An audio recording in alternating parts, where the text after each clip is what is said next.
Kenny is a pro tennis player. As he is playing, he wonders how tall the tennis courts are so that he can finally get the perfect shot without the ball going over the courts.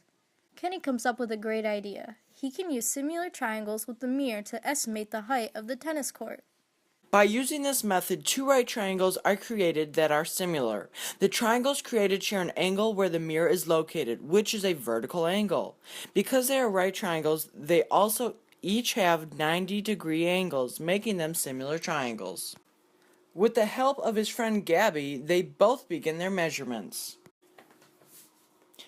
They place a mirror on the ground by the tennis court fence with an X drawn in the middle of the mirror. Then they position themselves looking into the mirror so that they can see the top edge of the fence. First, measuring the distance between the mirror and their feet.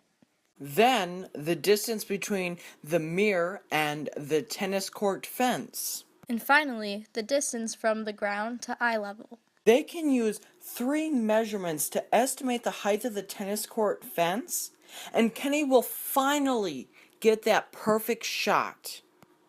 The team finally put the plan in action, both making their own measurements in order to get more accurate results. For Kenny's measurements, he got 162 centimeters for his eye to ground length, 65 centimeters from mirror to the feet, and 105 centimeters from mirror to the court fence. They then put these numbers into a proportion to solve for x, or the height of the tennis courts.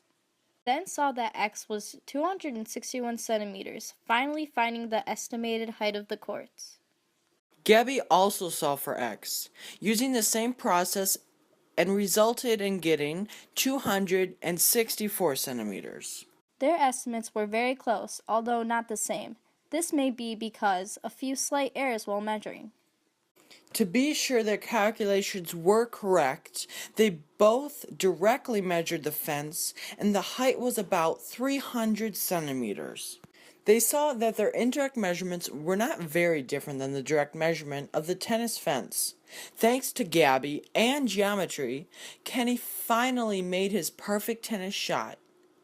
Knowing indirect measurements can be very close to actual measurements. See you at the courts.